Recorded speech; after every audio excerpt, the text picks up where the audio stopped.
Man's freedom is not in being able to do whatever he wants, but in not having to do anything he doesn't want. Consider the Russian soldiers forced to fight in the Ukraine war initiated by Vladimir Putin. Do you think it's possible to talk about the freedom of these soldiers? Freedom for them means surrender, and surrender to Ukraine. We are going through a period when we're in the scene of perhaps the most violent conflicts of the Ukraine war. While the front lines are on fire with fierce struggles, Russian losses reach gigantic proportions in the middle of this flame, having to deal with the increase in casualties, the decrease in ammunition reserves, supply problems, and many other issues. Russian soldiers have a very difficult time focusing on the war. Moreover, the only wish of the Russian soldiers is to get rid of this war as soon as possible and to taste real freedom. The Russian soldiers who were thrown into the front lines against their will are trying every way to gain their freedom.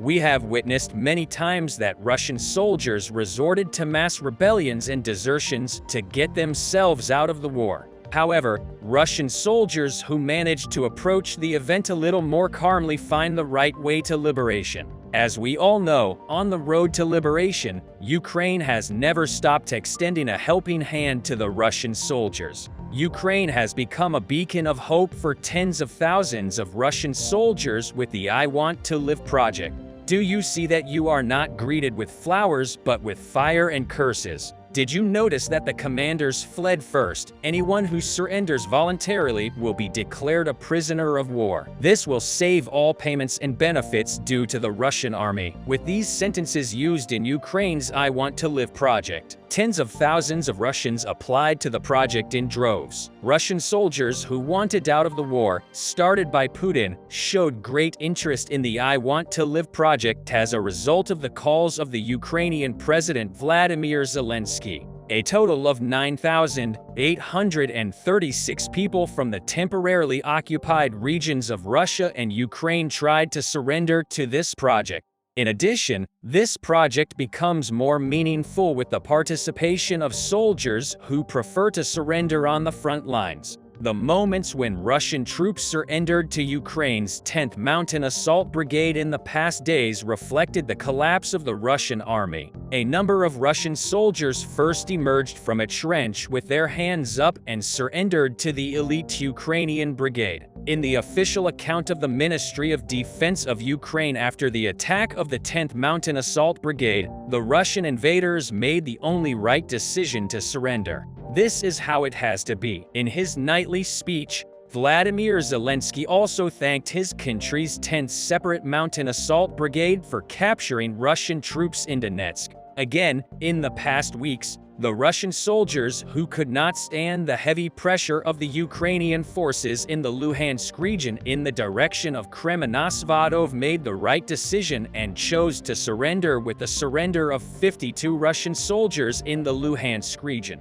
Vladimir Putin received an unexpected blow. This was reported by the district governor, Sergei Haidai. The project I Want to Live went into effect 6 months ago. The Ukrainian president made many calls and introduced his project to the Russian people. From the moment the project went into effect, Roskomnadzor regularly tried to block access to the project. Despite all the effects of Roskomnadzor, more than 14 million people from the territory of Russia visited the I Want to Live website. Roskomnadzor, the Russian Federal Service for Communications, Information Technology and Mass Media Supervision, is the body that carries out all censorship in Russia. In addition, applications to this project are not only made by Russian soldiers. At the same time, the relatives and loved ones of the soldiers who were drafted into the army can apply for them. This is because the mobilized Russians did not have access to the internet or mobile communications when they arrived in Ukraine.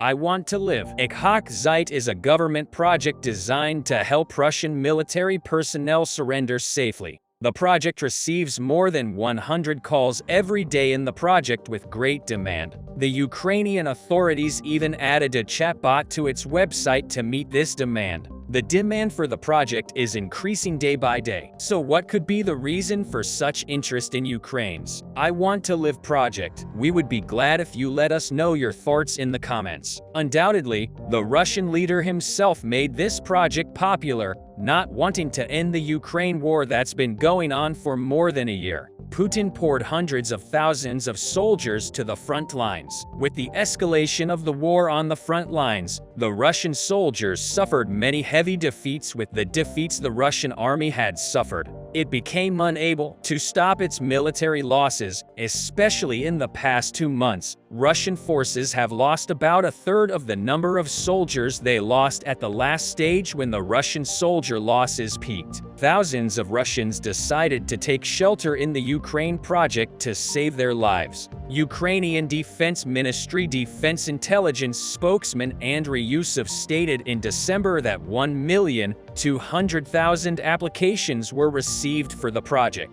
These calls were not a demand for surrender. However, the families of the mobilized soldiers learned how they could save the lives of their loved ones. Looking at the current demand, we can clearly see how the mobilized Russian soldiers are affected by the increasing casualties in this project, which will liberate the Russian soldiers. A small but effective vehicle that draws all the attention came to the force surrendering to a drone. Ukraine is calling on Russian soldiers to do just that. The same is true for Ukraine today, as surrender was considered one of the most dangerous acts on the battlefield of the First World War, with a front line spanning hundreds of kilometers and the lands between the trenches, a dangerous minefield watched by snipers and subject to near constant shelling. Arranging a surrender presents dangers for all of those involved. This is where drones come into play, taking advantage of reports of low Russian morale. Ukraine began giving enemy troops detailed instructions on how to advance on the battlefield and lay down their weapons. As is known,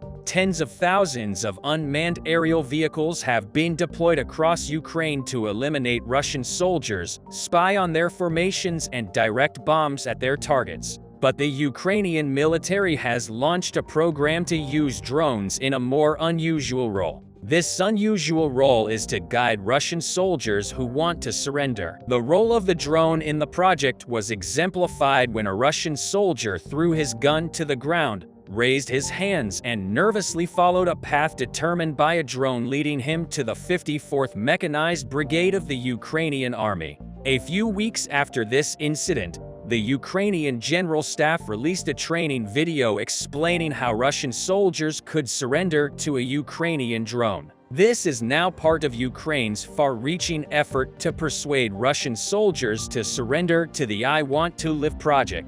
But it's too early to know whether the drone effort will attract meaningful numbers of Russian deserters. But that adds another way for Ukraine to recruit Russian deserters. This adds a distinctly modern twist to the age-old tactic of information warfare. This tactic might at least erode Russian morale on the battlefield. On the other hand, the application of approximately 10,000 Russian soldiers to the I Want to Live project shows that this project is on its way. However, a very important question occupied the minds of soldiers who applied to the project. We know that according to a decree signed by Russian leader Vladimir Putin, those who are against the war and do not want to fight would be sentenced to up to 15 years in prison. This decree frightened many Russian soldiers, and the Russian soldiers kept a distance against surrender. However, here again, Ukrainian authorities stepped in. Ukraine stated that they would not explain how the surrendered Russian soldiers surrendered.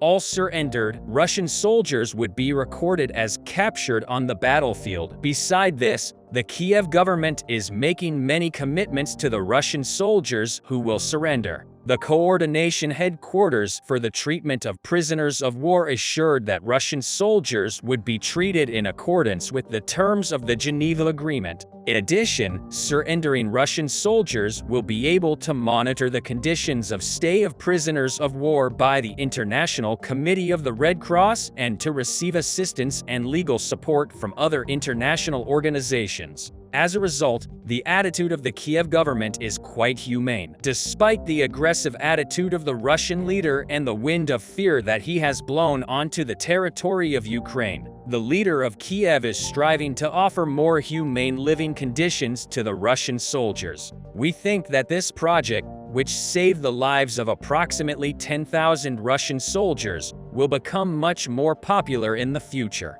Tensions rise on the front lines with each passing day, and the Russian soldiers who are not satisfied with the situation have only one way out. The end of this way leads to the project. I want to live. If you want to live, then join this project. Very tough clashes are taking place in Ukraine's 1,500-kilometer active front line on both the eastern front lines and the southern front lines. The Ukrainian army is conducting highly active offensives. These attacks provide the Ukrainian armed forces with a large operational area with the decision of the Ukrainian army to defend Bakhmut. All the offensive plans of the Russian army fell apart. Ukrainian forces have neutralized the Russian offensive intensity, which is pushing the Russians into a long period of stagnation. The success on the Donetsk front is also reflected on the Luhansk front. The Ukrainian army, with successful HIMARS shots, bombarded the headquarters of the Russian army in Luhansk the other day and inflicted great damage on the Russians. The Ukrainian army dispersed the Chechen headquarters last morning. The Ukrainian army dealt a major blow to the Russian troops in Luhansk. Russian authorities in Luhansk are on red alert. So what happened in Luhansk the other day? According to the information provided by the Russian officials in Luhansk,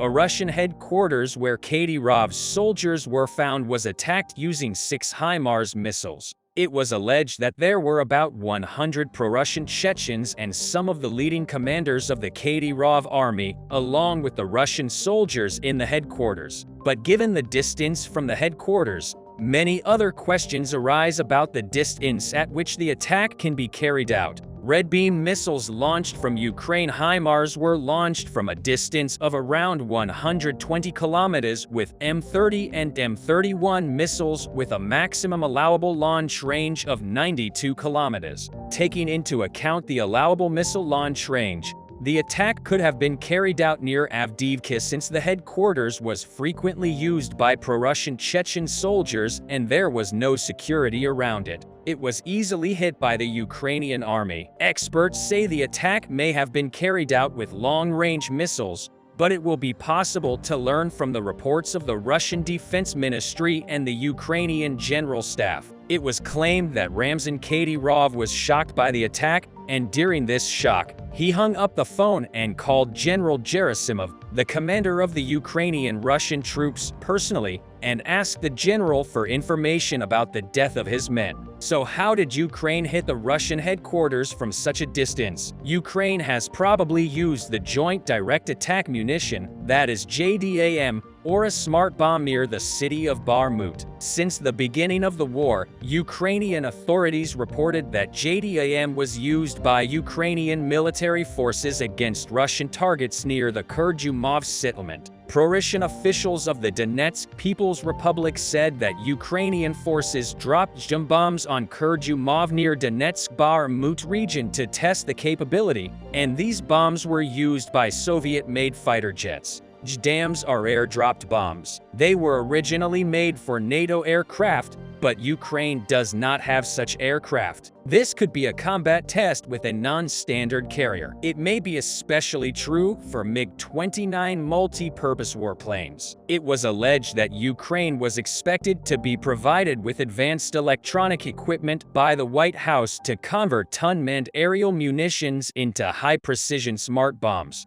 The supply of Global Positioning Device or munitions called JDAM by the Pentagon will certainly be part of the new aid packages. However, officials did not disclose which weapons would be used to be turned into smart bombs or whether they would be used with airborne or ground-deployed ammunition. Earlier in February, The Pentagon announced that the new military package for Ukraine would include a new rocket-propelled precision bomb that could nearly increase Kiev's range of attack against the Russians as part of new $2.2 billion in U.S. arms aid to Ukraine. JDAM extended range, a weapon with a maximum range of 72 kilometers, will also be transferred to Ukraine. The U.S. also announced that it is supplying Golzb to Kiev, a floating rocket with a small bomb attached manufactured by Boeing and Saab. Golzb is known to be sensitive enough to hit a target within a margin of error of a tire's radius at a maximum range of 150 kilometers.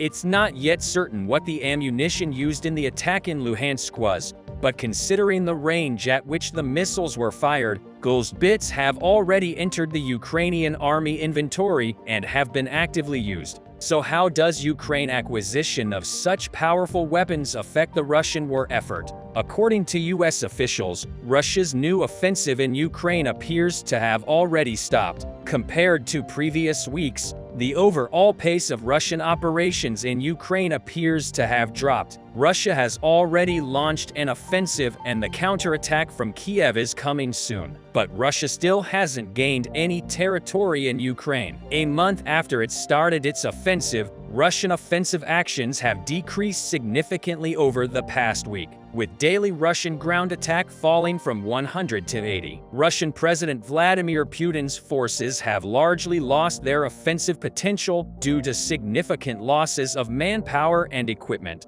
Although Russia has placed most of its at least 3 divisional elements along the Svatov-Kremenna line, Russia's offensive operation in Luhansk Oblast is likely approaching its border, if not concluded yet. The Russian troops there were observed to be too tense or exhausted to continue their advance. Over the past week, Russian forces have made only minimal tactical gains along the entire Luhansk Oblast front line, while Ukrainian forces have recently launched counterattacks and recaptured small Russian-controlled areas. Overall, Russian forces still failed to make any significant gains in the new offensive. Russia increased the amount of territory in Ukraine that they control by less than 0.04% in February, when Russia's new offensive began. Russia gained only 0.039% more land in Ukraine, or about 233.94 kilometers to. Ukraine's own counterattack was eagerly awaited,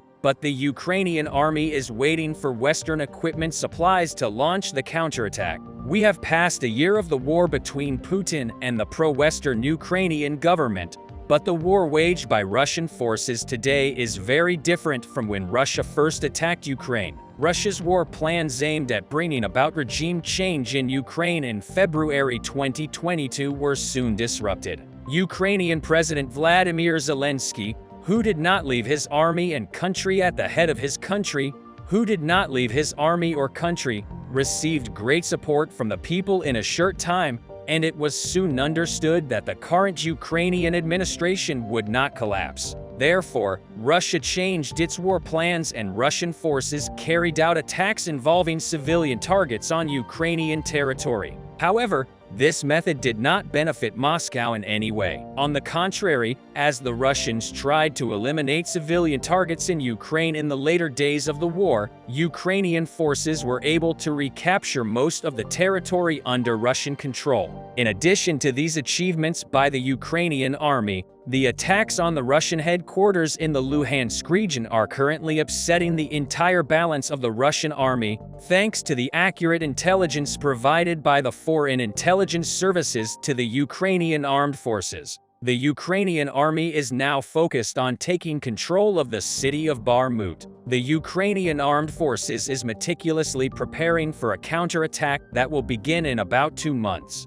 Strategies are being established and the necessary intelligence is gathered. The Battle of Bakhmut was a battle that would determine the fate of the Ukrainian war. At the end of this war, the Ukrainian army will either stop the Russian advance or the Russian army will advance into Ukraine with the momentum it gained with the Bakhmut victory. Of course, this is the worst-case scenario. Neither Ukraine nor its Western partners want such a scenario to happen. That is why Ukraine's offensive operations are being prepared meticulously.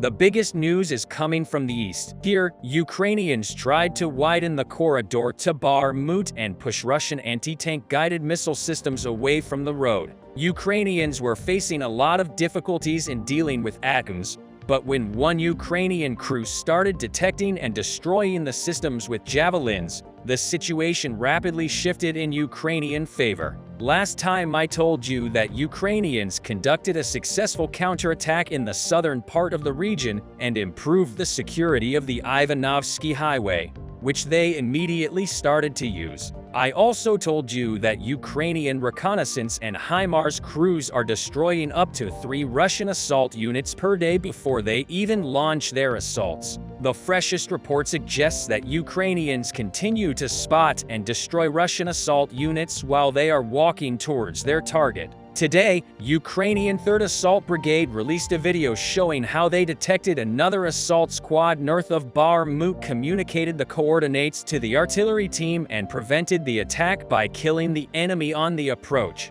The latest reports also indicate that after Ukrainians increased the territory under their control in front of the Ivanovsky Highway, they switched their focus to the home of a highway prior to conducting a counterattack. Ukrainian forces conducted an artillery preparation on the enemy positions in the 3 lines, and as it would be revealed later, this ensured that Ukrainian assault would only need to deal with half of the squad. When the assault was launched, Ukrainians approached the trenches and started a close combat engagement. A second team of drone operators helped those on the ground to navigate the situation and informed them about the activity in the Russian trenches. As a result, the attack was successful and the Russians lost their positions in the 3 lines. However, this was only the beginning, as Russians are holding many positions along the home of a highway. Russian side recently released footage showing how they were using anti-tank guided missiles or ATACMS in the tree lines to target Ukrainian vehicles. Today,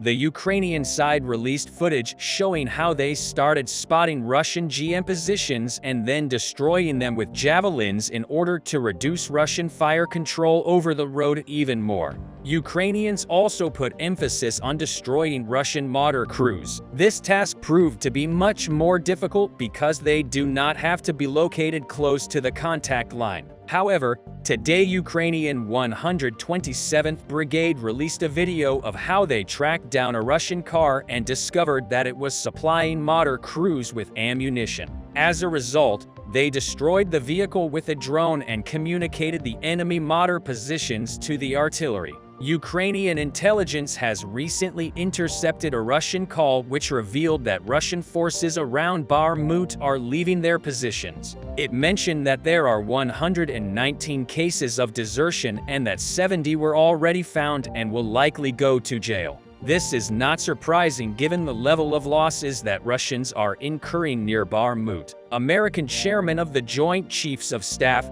General McMillan, stated in an interview that nearly 1,200 Russian soldiers were recently killed in a single day around Bakhmut, when Russians tried to overwhelm Ukrainians with attacks from all sides. UK military advisor Ian Stubbs also recently discussed the situation around Bakhmut and told the Organization for Security and Cooperation in Europe that Russia has lost up to 30,000 Wagner and regular forces in its failed attempt to capture Bakhmut. Such a magnitude of losses is equal to around 3 divisions or 1 full corps. And it looks like it is true because several days ago, the head of the Wagner group, Prigozhin, announced that he's planning to recruit the same number of militants by May 30,000. All of that strongly indicates that the information regarding Wagner Group's problems is quite reliable. But in order to check the reliability of this information further, I clicked on this extension to see the full coverage. Here, I could immediately note that this is not some random made-up story because it is covered by more than a dozen of reputable sources. And what is more important, this story was equally covered by left-leaning and right-leaning outlets, so it does not have a pronounced political bias. But the one indicator that I always make sure to check is the share of independent news. In this case, 21% of sources are independent news, which is a very good sign because it means that the probability that this story was manufactured by special interests should be low. And if you don't want to go into such dire detail with each piece of news by installing the Grant News browser extension, you will have this small window at the top of the page with condensed information about an article. And if you're used to reading news on Facebook, Twitter, or Reddit, you will also have this small box with condensed information neatly placed under the post. Ground News is a very useful and powerful tool that I use every day. Ground News compiles over 60,000 sources in one place and helps you to separate the wheat from the chaff.